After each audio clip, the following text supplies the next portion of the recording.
biology of tooth movement. Let us see what we are going to go through primarily. We're going to see the physiology or the biology of tooth movement with light orthodontic forces and heavy orthodontic forces. What are the theories of tooth movement? Understanding what is optimum orthodontic force, which is extremely important, and bone remodeling like frontal resorption and undermining resorption. Talking about the theories of biology of tooth movement is one is the fluid dynamics theory, which is given by BN, which says tooth movement occurs as a result of alterations in fluid dynamics in the periodontal. Just a second. Yeah, in the periodontal ligament. So the force, if it is short duration, then the fluid in this periodontal space is replenished as soon as the force is removed. However, if the force is longer duration, then the fluid gets squeezed out, moves towards the apex, resulting in decreased tooth movement. So this is also called as the squeeze film effect. The second theory that I will talk about is the bone bending or the piezoelectric theory. As we all know, piezoelectricity is a phenomenon which is observed in many crystalline materials in which deformation of a crystal structure produces a flow of electric current, and this was given by Farad in 1876. So bone being a crystalline structure follows this piezoelectric phenomena. So when a force is applied, the alveolar bone bends, there is deformation of the crystal structure lattice, and there are electric cell signals which are generated, which causes change in the bone metabolism, and there is cellular differentiation, that is, there is osteoblastic and osteoclastic activities, which gives rise to tooth movement. The main features of this piezoelectric phenomena is the quick decay rate, which we must know about. That is, when the force is applied, the piezoelectric signal is generated, which drops down to zero, even if the force is applied, and if the force is removed, then equal and opposite signal is generated when the force is released. There are two main properties of the piezoelectric phenomenon. Now, the third theory is the pressure tension theory. Whenever a tooth is subjected to an orthodontic force, certain areas of in the direction of tooth movement and areas of tension in the opposite side of the tooth movement. So when you see the pressure side, there is compression or partial compression of the blood vessels if they are lighter forces, formation and release of chemical messengers like prostaglandins and cytokines, and then there is activation of osteoclastic activities which happens on the pressure side.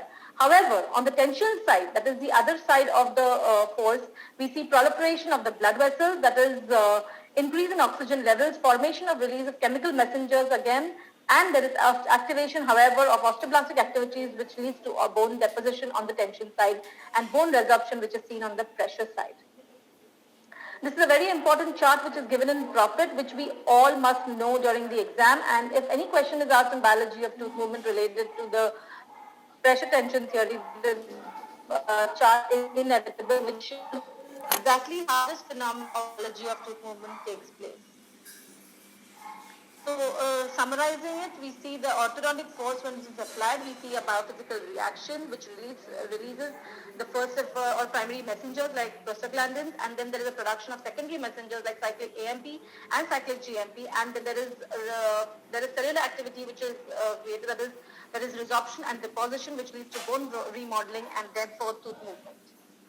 Now, if you see these, there are different types of tooth movement which we are going to talk about. So, looking at this diagram of tipping of the tooth movement, tipping is the tooth movement where we see that the crown moves in one direction and the root moves in the other direction. Here we see that the area of compression is quite less at the crestal area and the opposite side of the direction where the force is applied, and it is again a third of the apical area on the direction of the force which is applied.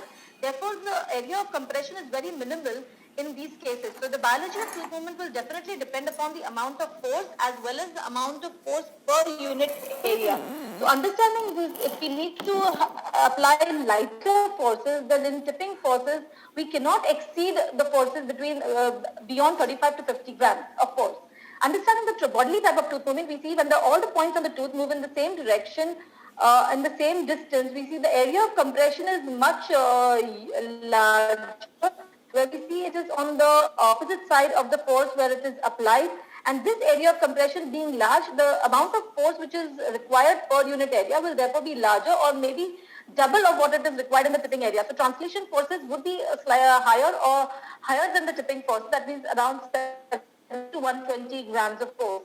But similarly, if you see in a third type of tooth movement, like intrusive tooth movement, then the area of compression as the tooth is intruded along the long axis in the apical direction, the area of compression is minimalistic. Therefore, the force required per unit area to create that kind of biology of tooth movement is very minimalistic, and therefore the forces would be around 10 to 20 grams of force.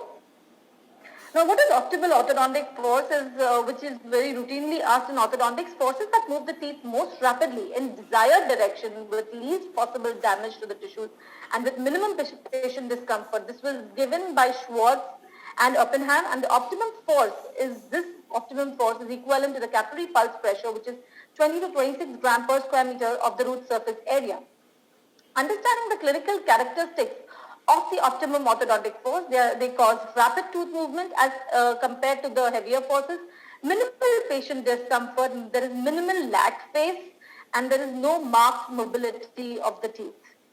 If you see the histological characteristics, the vitality of the tooth is maintained in lighter forces or optimal forces, maximum cellular response is seen, as well as frontal resorption is seen in this process. What is the difference? They commonly ask you not only in theory but also in Viva, what is the difference between light forces and heavy forces? So we all know in light forces we see frontal resorption, we see a short lag phase, a smooth progression of tooth movement because the lag phase is short and there is no undermining resorption which is seen, no marked mobility of the teeth, and there is no pain. However, in heavier forces which are applied in orthodontic, which are not desirable at all, there is undermining resorption which is seen, there is a lag phase which is prolonged, interrupted progression of the tooth movement, and the tooth movement actually starts after, as we have seen the chart and given in profit, the tooth movement actually starts after almost 14 days after undermining resorption has taken place. Then there is deposition and bone remodeling which occurs. Marked mobility of the teeth is seen during this process, and there is also pain which is experienced by the patient. So these forces are definitely not desirable. These are the frequently asked questions. As we went through it, the bone bending theory, what is bone resorption, differential between frontal and undermining resorption, what is optimum orthodontic force, discuss in detail about cellular and vascular and chemical changes during orthodontic tooth movement. Now talking about the biomechanics, let us look at the basic concepts. We'll be talking about force, what is couple, center of resistance, moment, and center of rotation. Types of tooth movement, that is controlled tipping, uncontrolled tipping, translation, torquing, intrusion, extrusion movements, and rotation. And types of forces which may be continuous forces, intermittent force, and interrupted force.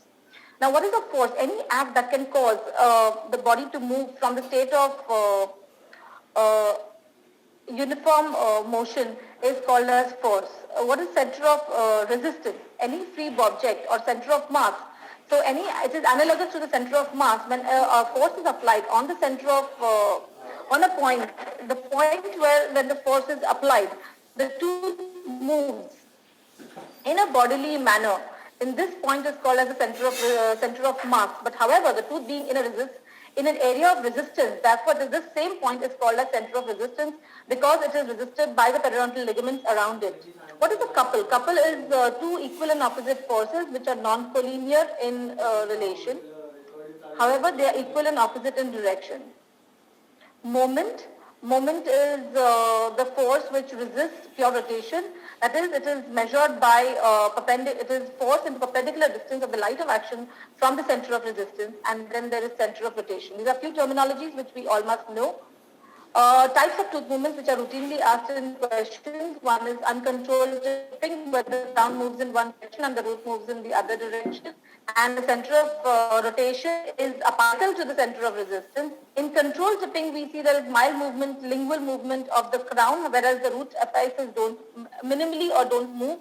And you see that the center of rotation is at the apex. There is translation, where all the points on the tooth move in the same direction at the same distance.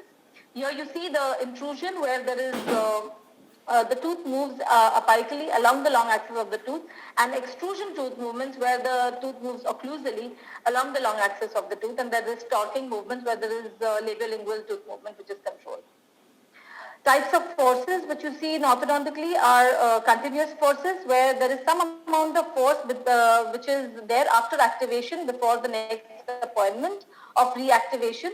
In interrupted forces, the force levels almost drop down to almost or are negligible before the next appointment, as we can see in orthopedic appliances. And intermittent forces are the force levels drop down to zero every time you remove the appliance, like we are wearing an active plate. Continuous force is when you are activating any fixed orthodontic appliance with e-chains or with wires, then you see a continuous force. Frequently asked questions in this is what, in brief, optimum orthodontic force, differentiate between center of rotation and center of resistance, discuss factors affecting the center of resistance of the teeth, differentiate between orthodontic and orthopedic forces.